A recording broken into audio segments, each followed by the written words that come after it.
आइए हम आप सब जानते हैं कि दान क्या है, दान पुण्य कैसे किया जाता है और दान का सबसे बड़ा महत्व क्या है। अगर आपके यहाँ कोई भिक्षा मांगने वाला भिखारी अगर आता है तो आप लोग केवल क्या सोचते हैं कि ये बस पैसे ही लेने आया है, मुझे पैसे देने हैं। तो इसकी सोच छोड़िए। आप अगर उससे प्रेम से पेश आएंगे, यानी उसके साथ उसके सामने प्रेम से आएंगे, उसके सामने उससे प्रेम से बातें करेंगे, तो उसे आनंद की प्राप्ति होगी। वही आपका प्रेम वो स्वीकार करेगा, वही आपकी वो भिक्षा समझेगा कि आप कि यहाँ मैं आया या आई तो आपने मुझे इतना प्रेम दिया, क्या मुझे भिक्षा लेने की कोई जरूरत ही नहीं रही। वापस ही आपके द्वार से वो लौट जाएगा। ये दान पुण्य बहुत परम इम्पोर्टेंट कर्तव्य है, जिसे हम आप सब उस भिक्षा यानी भिखारी के सामने अगर अच्छे से पेश आए और जो आपके हाथ में हो, जो भी चीजें हो, केवल पैसे ही नहीं।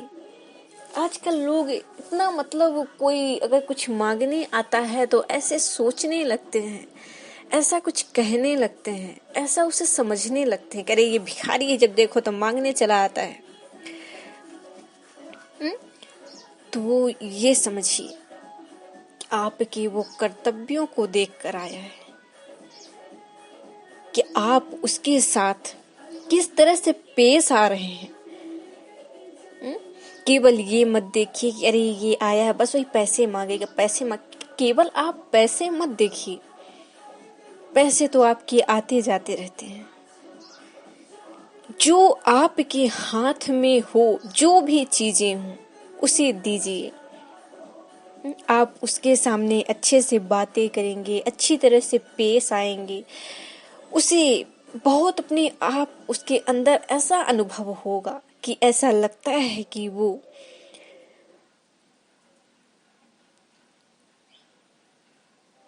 जिस तरह से भिक्षा मांगने आया है वो पा गया हो, और वो इतनी प्रसन्न होकर अपने घर की ओर वापस हो जाएगा।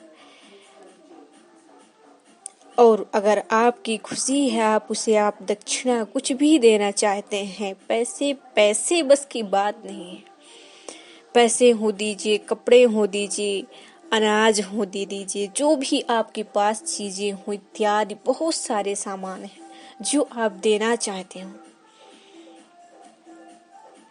और इस तरह लोगों पर दान पुण्य करने पर आप पर संतुष्टि होती है, आत्मविश्वास बढ़ता है और मन में प्रसन्नता आती है। देखिए, हमारे सामने कोई भी मांगने आता है, जैसा भी हो, जो भी मेरे पास रहता है, मैं सब कुछ एक ना एक चीजें अवश्य दे देती हूँ। मैं उन्हें कभी ना गलत समझती, उन्हें क्या, किसी को भी नहीं, और ना ही गलत किसी के सामने पेश आती। हमारा ये स्वभाव नहीं है। हम अपने लाइफ में सभी को एक समान समझ रहे हैं। मेरे जो बड़े भैया बहन हैं वो मेरे अतिथिगण, मेरे भैया बहन के समान है, जो भी जैसे हैं, जिस तरह मेरे सामने जो जैसे पेश आता है उसी तरह मैं भी आती हूँ। हमारे में कोई कमी नहीं रहना चाहिए, आप में भी कोई कमी नहीं रहनी चाहिए। आप ये मत सोचिए कि वो मुझसे नहीं बोल रहा है या नहीं बोल रही है तो मैं भी ना बोलूं। एक बार आप ट्राई करके देखिए, मैं यही करती हूँ। मुझसे कोई अगर नहीं बोलता तो एक बार दो बार अपने से पेश आना अच्छी बात है। अगर उस चीजों को भी वो नकार रहा हो, इनकार रहा हो, तो फिर कोई बात नहीं। यानी यही समझिए कि उसे मुझसे बात करने की कोई विचार ही नहीं है कि वो मुझसे बात करे। इसलिए हमेशा जो भी अगर आपके सामने भिखारी आता हो,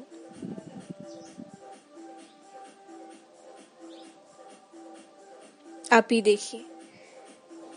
वामन अवतार की कथा मैं आप सबको सुनाती हूँ। भगवान श्री कृष्ण जी ने वामन अवतार लिए थे, वासुदेव श्री कृष्ण जी ने, विष्णु जी ने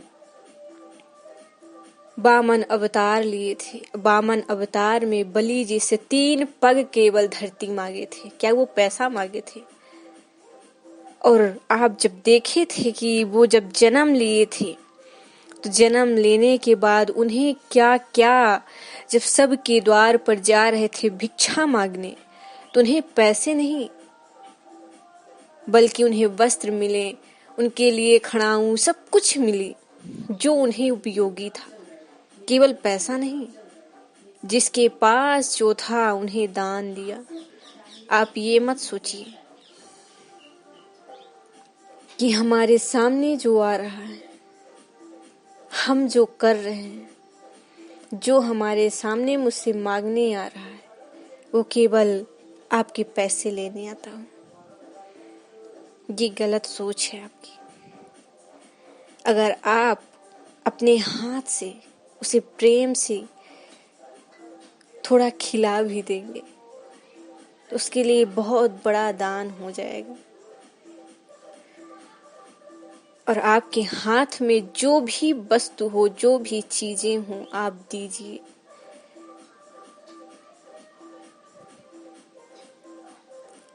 उन्हें खाली हाथ वापस जाने मत दीजिए, क्योंकि अगर उन्हें आप ऐसे नाराजगी से भेज दिए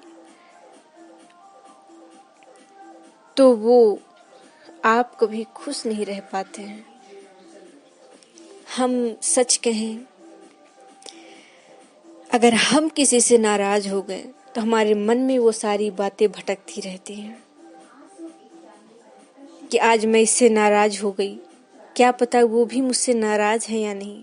मैं किसी के मैटर में अगर सोच रही हूँ, क्या वो मेरे मैटर में सोचता होगा या सोचती होगी कि नहीं। फिर भी हम कभी किसी से और ना ही कभी किसी से नाराज हुए। हमें नाराजगी पसंद नहीं है। आप लोग देखते हैं कि मेरे हमेशा, क्या बताऊं, चलिए कोई बात नहीं, मेरी बातें छोड़िए, पर इतना अवश्य है कि जो भी आप सबके सामने कुछ मांगने आ रहा हो तो उसे ये समझ के मत इनकारिए कि बस वो केवल पैसे लेने आ रहा। ये आपकी बहुत बड़ी गलत सोच है और इसे ये सब चीजें सोचना छोड़ दीजिए।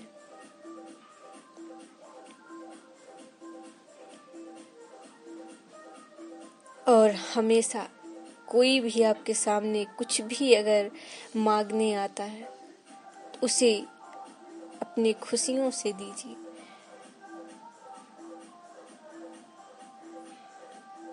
अगर आप उसे ही गलत समझेंगे, अरे ये जवान है, ये भिक्षा मांगने क्या, ये केवल सबको लूटने आया है,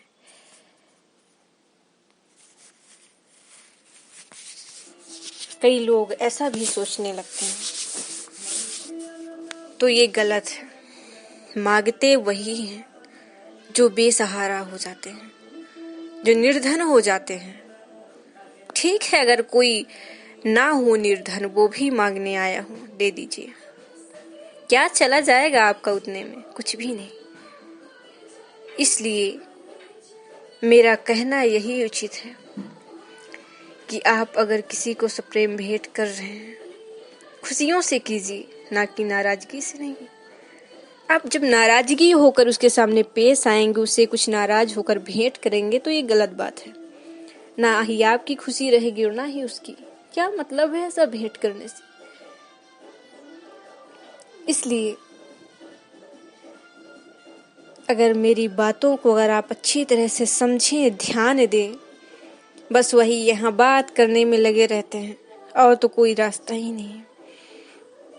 कथा मैं कह रही हूँ, कुछ बता रही हूँ, समझा रही हूँ, फिर भी उधर बातें गपसप लगी हुई है। अरे बातें बाद में भी हो जाएंगी, परंतु इस तरह का फल, इस तरह की ज्ञानें, इस तरह की कथाएं कभी मिलती नहीं है। इसलिए भी जैसा भी हो, तो आप सब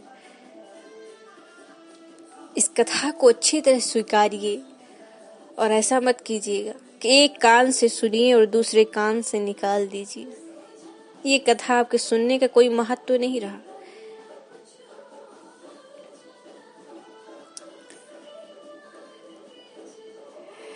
कथा श्रवण कीजिए और श्रवण करने के पश्चात उसे याद भी रखिए, ताकि कोई अगर व्यक्ति आपको कली जाते रास्ते जाते अगर कोई मिले, अरे भाई कहाँ गए थे, क्या सुना आपने आज कथा में, क्या बताया गया, अरे भाई मुझे याद ही नहीं, अरे एक कान से सुना एक कान से निकाल दी, क्या मतलब।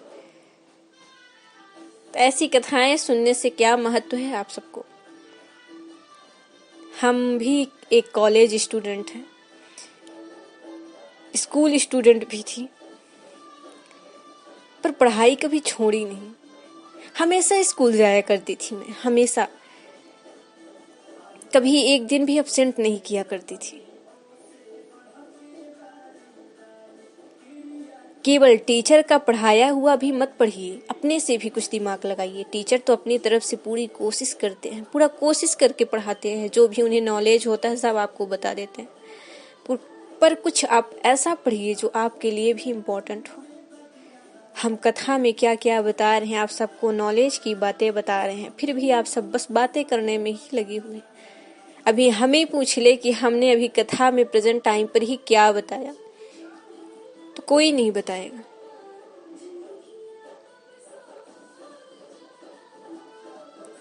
तो सभी निर्धन एवं गरीब लोगों के, बेसहारा लोगों के साथ आप उनके साथ अच्छी तरह से पेश आइए, जो आपको भी सम्मान करे। स्वयं सम्मानित होइए और दूसरों को भी सम्मान दीजिए। यही हमारे धर्मशास्त्र में है और यही हम सब हर जगह ये कथाओं को श्रवण कराते हैं। ये ज्ञान बांटना हमारे लिए जरूरी है। स्वयं ज्ञान बांटती हूँ, स्वयं ज्ञान लेती हूँ। हमारे लिए ज्ञानों में कोई कमी नहीं है। ज्ञान की ओर अगर अग्रणी रहना, तो यही एक आपका एक दान है कि स्वयं ज्ञानी रहो, स्वयं अपना ज्ञान दूसरों पर भी निर्भर करो। इसलिए समझने की कोशिश कीजिए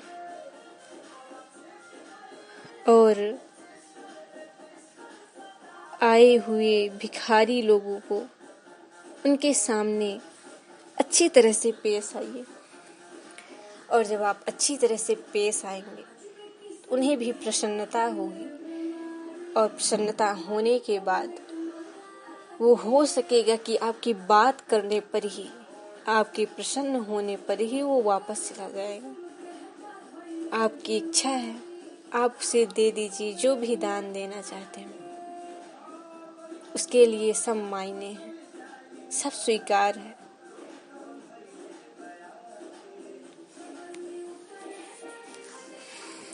राधे राधे। आइए हम आप सब जानते हैं कि दान क्या है, दान पुण्य कैसे किया जाता है और दान का सबसे बड़ा महत्व क्या है। अगर आपके यहाँ कोई भिक्षा मांगने वाला भिखारी अगर आता है, तो आप लोग केवल क्या सोचते हैं कि ये बस पैसे ही लेने आया है, मुझे पैसे देने हैं। तो इसकी सोच छोड़िए।